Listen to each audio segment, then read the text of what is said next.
So here's something that will completely change how you see the sports betting world. And once you understand this, you'll never look at betting the same way again, okay? The entire sports betting ecosystem is built on a simple principle. 97% or 95% of people lose money and fund everyone else, okay?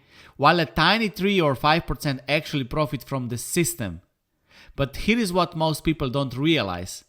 There are 11 distinct groups of participants in this world, and understanding which group you are in determines whether you will be feeding the machine or profiting from it, okay? And today I'm going to show exactly who wins, who loses, and how money flows through this massive ecosystem. Because if you don't understand the game being played, you're automatically the product being sold. Most people think sports betting is just bettors versus bookmakers, but that's like thinking a casino only has dealers and players.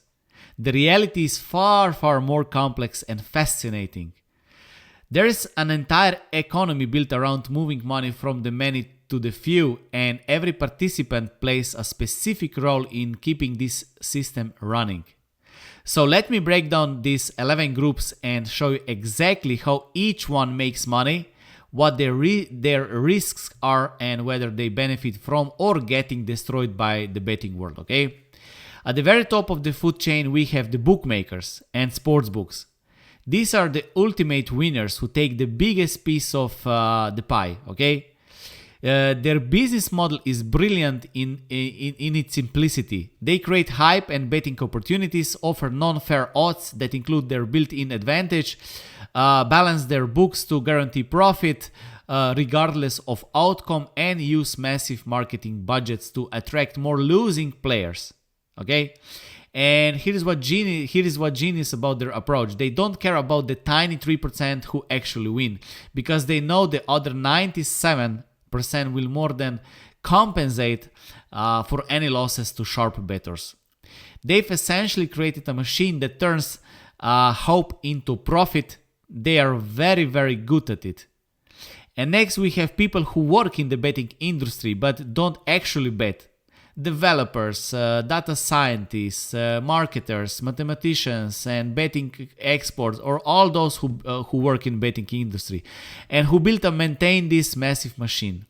Every time you see a slick sportsbook commercial during a game, every time you visit a beautifully designed betting app, every bonus offer and promotional campaign you encounter, all of this was created by smart people whose job is to attract bettors who don't have the skills to win. Okay? These employees are directly paid from the money lost by sports bettors worldwide, and they are very well compensated for their expertise, because in the betting world money flows not from UNICEF, right? Then we have the affiliate marketers, and this is where things get really interesting. These are the people who promote sports books and earn commission for every bettor they send to the books.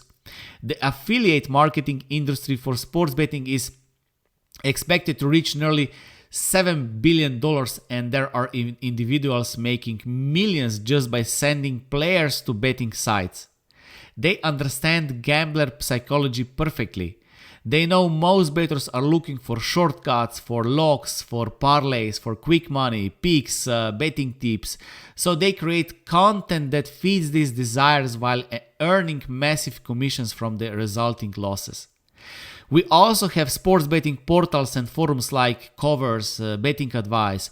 These appear to be free resources providing valuable information, but they are actually sophisticated marketing operations. So all betting free pick sites, portals, they hire teams of writers, developers, and designers who must be paid somehow, right? And that payment comes from their visitors who think they're getting free advice. No site is free, okay? The strategy is simple. Attract as many sports gamblers as possible, create engaging content that keeps them on the site, direct them to sponsored sportsbooks, and then share in the profits when these bettors inevitably lose money, because they will lose if they look for picks and free advice, right? The content often looks helpful, but much of it is written by SEO experts and copywriters rather than actual betting professionals, because the goal isn't education, it's player acquisition.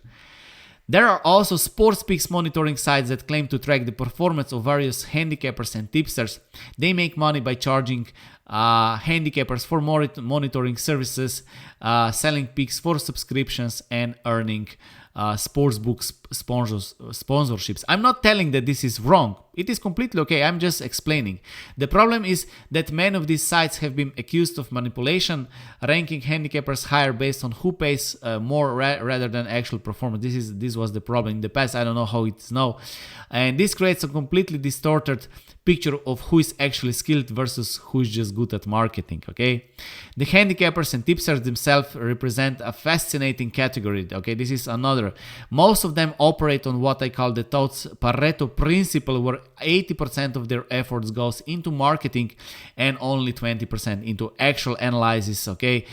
They create hype around small sample sizes, use terms like guaranteed winners, locks, you cannot lose, and boom boom plays, I don't know, Vegas players, I don't know, to trigger dopamine responses, and generally focus on selling hope rather than providing real value, okay?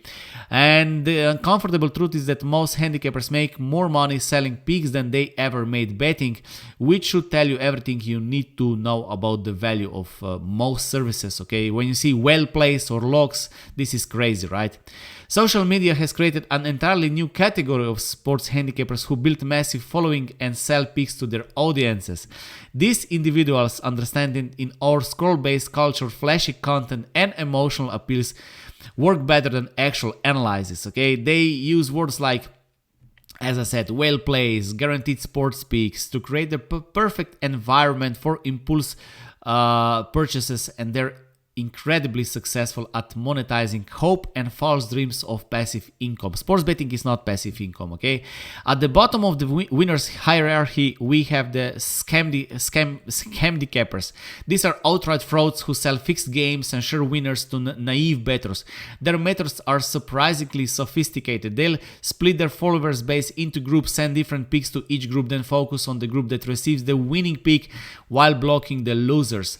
They can repeat this process until they run out of victims, then simply create new accounts and start over, okay? 97% locks, something like that, okay? And now let's talk about actual winners who profit from betting skill rather than marketing, the sharp bettors. These are professional and semi-professional bettors who consistently beat the market through superior analysis and mathematical understanding, sports betting models or other systems. According to Pinnacle's head of trading, the most reliable indicator of sharp bettor is their ability to consistently beat the closing line over large sample size, right? And these bettors represent the tiny, maybe 3%, 2%, who actually extract money from the system through betting skill rather than luck, but even they face significant risk and challenges in maintaining their edge, okay? And then finally we get to the losers. The people who fund this entire ecosystem. They fall into two main categories, okay? And understanding the difference is crucial. First are the recreational bettors, situational bettors, and these are actually the most sympathetic group in the entire system, okay? They bet small amounts for entertainment, they control their spending, they don't chase losses or follow tipsters, they don't even watch my videos probably, and they understand they're paying for the excitement rather than expecting the profit. So they have fun with their friends and that's it. They're essentially buying entertainment the same way someone might buy movie tickets or concert tickets, okay?